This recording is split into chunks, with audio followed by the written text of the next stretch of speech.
I cannot believe we have another tree controversy.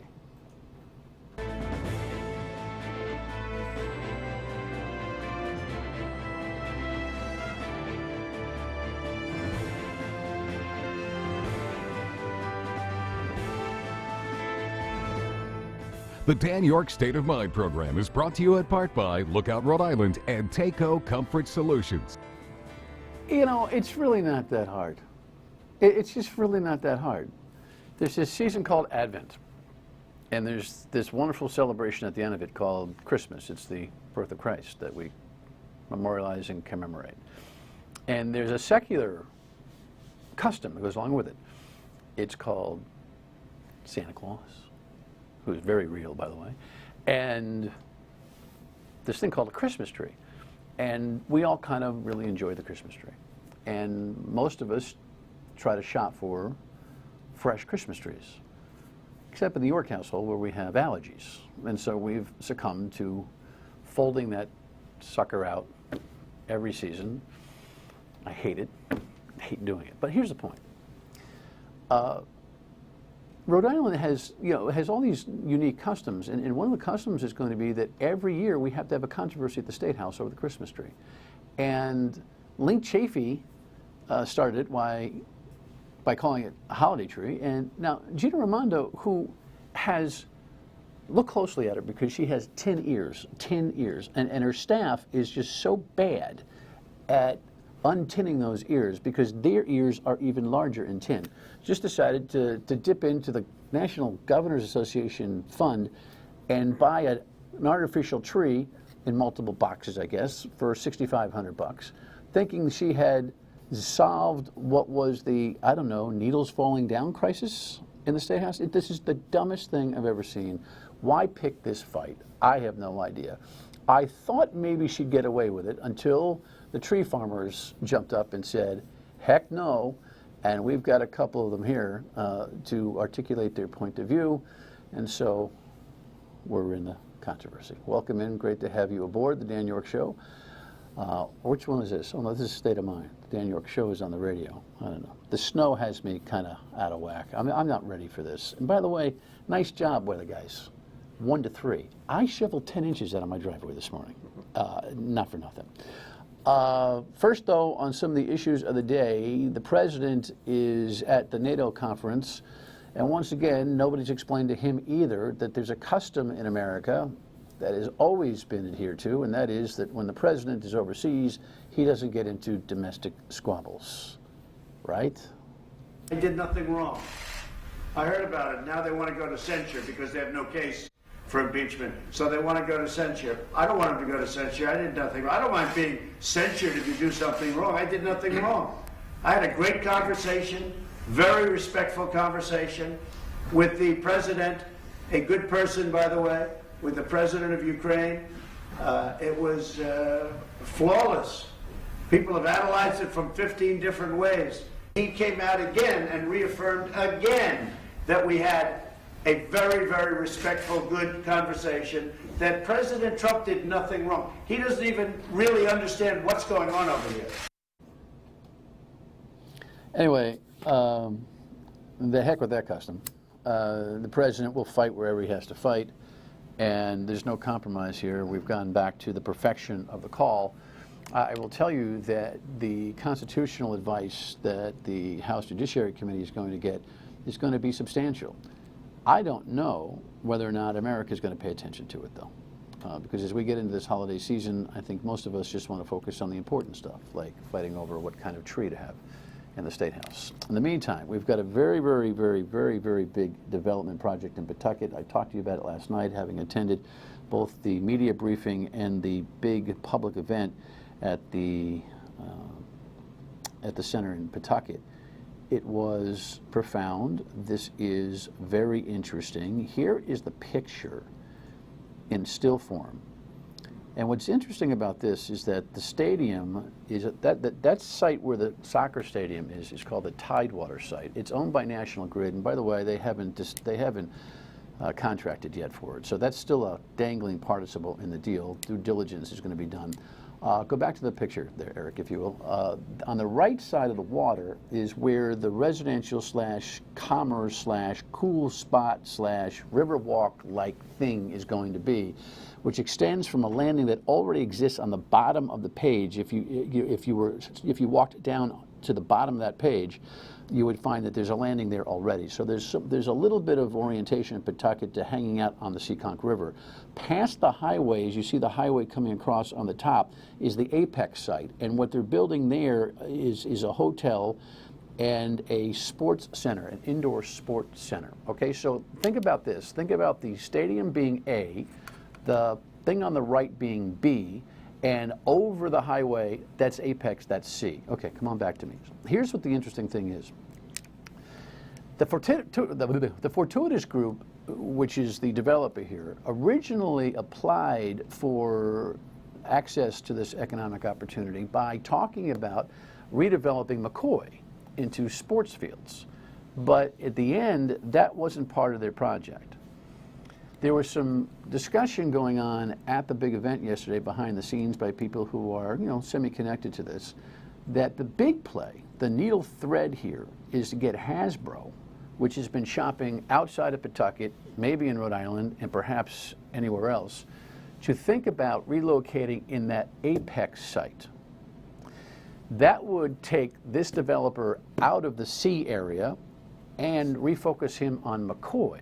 I had him on the radio yesterday on WPRO and asked him, what of the McCoy idea? What would the brainstorm be about the McCoy site? I'd love to turn it into a sports complex. I'd love to have a bunch of fields there and, activated for youth. I mean, I think I had mentioned earlier today, one of the most incredible aspects of having a USL soccer franchise is how many kids get into your programs. We have over 10,000 boys and girls in our youth program in Phoenix, and I certainly intend on building relationships with all the youth clubs here in Rhode Island. And from what I've always seen, every single market has an insatiable demand for more playing fields. And so I think McCoy could be perfectly repurposed for a year-round sports center for the greater community, not just soccer fields. All right, so that looms as a possibility. One other possibility, of course, is to tear the thing down at a cost of probably more than $10 million, because what goes up is expensive to come down, and provide municipal fields there. What can't happen, and Commerce should just shut up about it, is baseball. It ain't going to go. It's not going to fly in single A level or below. No shot. Stop jerking around with it, because it's not going to happen. This will be really interesting to see how this whole thing moves out and what the public response to it is. Reportedly, soccer is a deep, deep follow here in Rhode Island. I kind of knew, but I don't follow it, so maybe there'll be a new soccer fan on Dan York's State of Mind in 2 years. Finally, can we get our act together here in Warwick? They put out two different messages on social media about whether school was closed or not last night. First they put out that it was closed, then they put out that there was a 2-hour delay. They had everybody baffled, and the poor kids in Warwick just didn't get any sleep, not knowing whether they were going to be sledding today or going to school. I've always said, although I'm all about local control, I've always said there ought to be one decision maker in the state. We're 50 miles long and 45 miles wide. Everyone ought to be on the same, A, schedule for school, and B, why can't we just have a system that says, guess what, Rhode Island is open or closed? One-stop shopping. I mean, Salty Brian got arrested and would roll over this, We could exempt Foster Gloucester if you wanted to, but come on, man. Really, it's just not that hard. Speaking of not that hard, so when I saw this the other day, I thought, oh no. Oh, she didn't. Did she? Yeah, she did. She bought an artificial Christmas tree. Now, unless she's claiming allergies, which is my bailout, this ain't too good. And guess what? Predictably, the tree farmers got a little upset. Tree farmers angry. I got two of them here. The brothers Leyden, co-owners of Leyden Tree Farm. Not happy, boys, huh? Not at all. Not happy. Welcome. Dan, Great to have you. very disappointed. Very disappointed. Right. It's a slap in the face to all the local farmers, specifically to the Rhode Island Christmas tree growers and small businesses. And what I did not know is you have a formal association. We do. The Rhode Island Christmas Tree Growers Association. Yes. With how many active members? Well, that's the thing. We've been a somewhat of a dying breed, and we need all the support we can get. We, 10 years ago, had 100 Christmas tree growers in the state. Today, I'm estimating that we have 20 Christmas tree growers in the state. Wow. And the fact is that Rhode Island has the most expensive farmland in the country. Obviously, we're the smallest state, but also the land is extremely expensive. The barriers to entering into being a Christmas tree farm is extremely difficult today. And for the governor not to support local farmers and specifically Christmas tree growers, it hurts. We have numerous employees that we employ year-round, then part-time labor during this holiday season, and it's discouraging. People are depending on that income. We'll talk about the message, but I'm also interested in the industry. I mean, it's a fun industry. Should be anyway. Stay with us.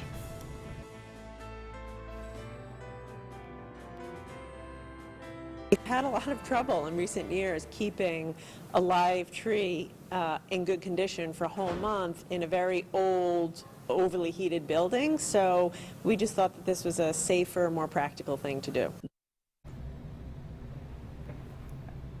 Practicality has nothing to do with it. It's absolutely You're going to burn the State House down with a real tree then. right. A marble-based. We Bill. sell, and across the state, across the country, hundreds, thousands, millions of Christmas trees go into homes every single year. If you give the tree a fresh cut, you give it plenty of water, you don't put a defoliant on the outside of the tree so it loses its needles, as happened a number of years ago, it's not a problem keeping that tree alive in your house from anywhere from a month or longer. A defoliant is Something that would take the needles. It was actually an anti-desiccant. Well, it was a fire retardant the one year they did that. Right. what? And They spray the thing? Yes. they dipped it and then they blew dry it with heat, Yeah. which is Any ding dong knows you can't do that. Correct. Right, to they a cut tree. the tree I mean, and listen, I have no skill, no thumb. Forget green thumb, no thumb. But I know you can't blow dry a tree. no. Hello. And we've supplied over the years 10 plus trees to the State House. And many other Christmas tree growers have donated. That's the key, donated the tree to the State House. Well, we should talk about that because that's been the custom. I want to make sure. And by the way, I've just met the Leyden brothers, so there's no Rhode Island bada bing going on here. No collusion. I want to make sure no collusion. Oh, it's funny. Perfect call too. It's a perfect tree. All right. You're not in here trying to schlep a tree. No, You're not trying to sell the state of tree. No. It's been custom that I guess there's been some rotation, I'm guessing, on the part of the State House or there's been, what is it, that you guys have kind of agreed that you're going to kind of rotate a contribution and a donation? How's that worked in the past? Well, in my opinion, it's an honor to have a your tree in the State House. Great marketing for you. Absolutely. Great marketing for the concept of a tree, Right, but it's But it's donated. right. And we tell more about friends and family and neighbors about it than getting the publicity. But it's just important to know deep down that that tree is yours, that's in the State House, where thousands of people are going to be traveling through to see that tree, and it makes you proud. You're growing that tree from a seedling, which is maybe 2 years old, and that tree that's in the State House now, if it's 18 feet, could be 20 plus years old. A regular 6 to 8 foot tree is probably somewhere 12 to 15 years old. And we're proud of them. We're proud of the trees we grow. Every Christmas tree grower is proud of what they bear, their fruits that they bear. It's a business of patience, isn't Oh, it? very much so. Yeah. I mean, I'm fascinated when you go to a tree farm, and I love doing it. I used to, seriously, we stopped a while back with the allergies, and like, oh my God, the doctor finally said, you got a tree? And it breaks my heart, because one of the greatest memories we have back in the old days was with the kids, and that moment that you choose a tree is spectacular. It's very much a family- It's a memory forever. You know, the attempt for perfection, the way people see perfection in a tree is different, right? It must be. Everybody sees something different. Right. Some people want a Charlie Brown tree, and some people want the most perfect tree. Right. But also, Dan, to your point about the allergies, we have a variety of different trees, probably 10 different varieties of evergreens, and certain trees have a distinct aroma, different smell to it. And it would be interesting to see that if one tree may not work for you due to allergies, another tree may. Like as an example, we have a blue spruce tree that would smell different than a Fraser fir or a concolor or a balsam tree. What is it? I never asked the doc, never went that deep Right. what is it that causes the allergies. headaches, actually. And it could be a different variety of trees, a different species of trees may solve that problem.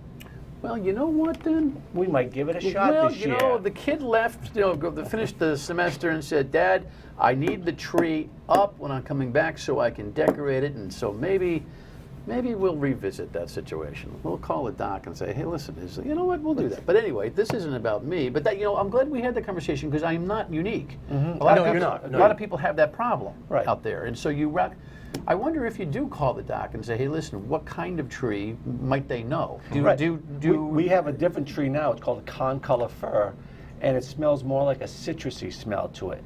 Excellent needle retention. It lasts easily for 2 months in your house from the time you cut it, and it's definitely might be a good shot to try it. Wow, okay, so we got that one perhaps. Stay tuned. Who knows what will happen there. When we come back, we'll talk about the politics of this, and as we speak, there seems to be some compromise that's been floated. Stay with us.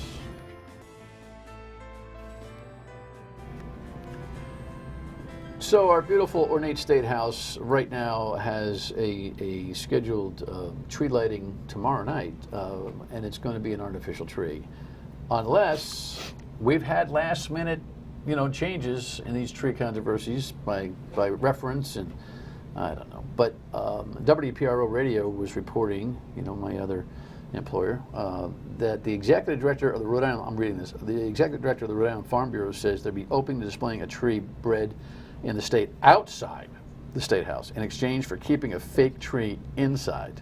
Heidi Quinn. So you've got the Farm Bureau and you've got the Christmas Tree Association, and those are two distinct organizations. Yes. Do you belong to both? Yes. Okay. Did you hear about this prior to taping? Did not. No. Breaking news, Dan. Break. Gut check on that is? Definitely disappointed. Would not be for that in any way, shape, or form. Real tree inside, make it the focal point of where it should be. It's tradition.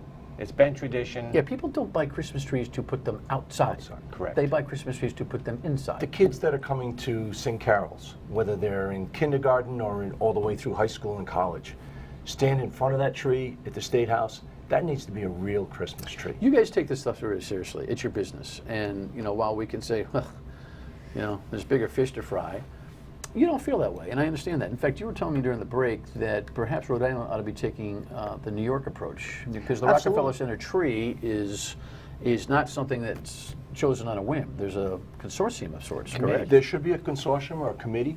Of Somebody all from the tree farmers, of or the what? tree farmers, of, for that matter, local individuals that want to provide a Christmas tree. You may have a tree on the side of your house that you think would be a lovely You tree. think it ought to in be the a State House. competition, or how does that work? in At your mind? least some group, somebody from the State House representing the governor, groups of growers, whether it's the Farm Bureau or the Rhode Island Christmas Tree Growers Association, 4, 5, 6 people get together, decide what Christmas tree it is, and bring it. And again, it's going to be donated. We're not paying $6,500 for that tree. What would, by the way, a tree of that kind, or the kind of size that would fill the State House properly, cost? I've not been in the real tree market in a long time. I would say something 18 feet tall, you're typically going to be $400 or $500. Okay. Okay. It is substantial, but So that's a nice 10% of what, it's a fundraising thing. I don't know how she dipped in the Governor's Association fund for this. But one of the things the governor said also, it's very difficult to maintain. It's not very difficult to maintain. As Matt said, you put a fresh cut on that, the cambium layer is fresh, it's going to allow absorption into the tree and keep it fresh. But what you have to remember is a tree that size is going to drink 1 gallon, maybe 2 gallons of water a day for the first couple of weeks. Even a 6-foot tree, 8-foot tree in your house is going to drink, 1 gallon of water the first day. Showing it's a sign it's a fresh tree. And that's exactly what you need to do. They need to keep maintaining the water level of that tree, and you're not going to lose Is that needles. something, do you know if it's been tradition that those who have donated the tree also maintain the tree? It has not been. No. No. Once the tree leaves our tree farm, it then became possession of the state. But and you're, what happened in as much as you are so fluent with your explanation of how to keep a tree maintained, I would imagine that you give someone at the State House a little explanation as to what the heck you do with the tree. You know, you water the tree, you do this to the tree. I mean, I don't know. I find this to be. I just silly. I just Well, some of can't it's common believe, knowledge. I just can't believe that she walked into this situation again. And she's so cocky about this stuff. She's like, oh well, you know, it was hot. It's like she gets some confounded thought in her head, and she articulates it as if it's true. You guys are laughing, thinking it's a pretty big room. There's a lot of air in the room. I think it's a sign of laziness. It's just so simple to maintain that tree. Once it's up, once it's decorated, someone needs to maintain and check the water level of the stand daily. Well, we got to do That's it. Yeah, we got to do an investigation. I know Anita's working on this story. I'm going to give her a charge here. She's working on it for Eyewitness News. We should find out who advised her. Mm-hmm. I would like to know how she comes, because she doesn't. She's running the state. She's not thinking daily Right. about this That's not her prerogative. situation. Somebody filled her head with the idea that this thing was hard to manage, potentially dangerous, blah blah blah, da da da, blah blah blah. We got a minute or so. Executive summary on this is. By the way, what's your feedback going to be to the Farm Bureau? You're going to say, no way, Jose? I mean, what do your comrades, you think? I think at this point it's going to be too too late for them to take out the artificial tree, and I would say right now it's probably a great compromise. Is it too late? It's week 1 of Advent. But at the same time, going forward, I would say a real tree in the State House every year, year after year. Let's put a committee together to select the best tree for the State House. Be proud of it. It's an honor. We have the most beautiful State House in the country. And Let's put a beautiful tree it's a in there. serious business in Rhode Island. I forgot to ask you, do you know what the percentage is of people who have, since the tree farms have gone from 100 to 20, are more people buying artificial trees now than they are new trees? Are you faced with that? They may, but we're seeing our business come back tremendously. Right. And the fact is authentic. People want authentic. That's ones. right. And the average person that buys a fake tree has it for 6 to 7 years. It's then thrown away, sitting in a landfill for perpetuity. I like to call it an artificial tree there, pal. I'll call it a fake tree. Like fake news? No, What is it's a this? fake tree. And our dad said it's something My we're very Christmas proud isn't of. fake because we've just had headaches, but you know what? We're gonna Real have to trees explore. for real people. Our dad started that years ago. That's Wow. what we're all about. Big Real- John, Yep. real Big John. trees for real people. Correct. Well, that's now an edict or a blow to the York household. We'll have to figure it out. Guys, it was a pleasure. I hope that A, she either revisits or B, makes this an anomaly, because it's a big industry, an important one. It is. My brother and I have never not sold Christmas trees all our life, and we want to support it and help it grow. All right, your pleasure. Thanks. Merry Christmas. Thanks for your Thanks. time. Same to you. Merry Christmas. Final word when we come back. Real trees for real people. Oof. That, right? A couple of you on the couch just went, well, you know, think about it. The world is looking for more and more authenticism.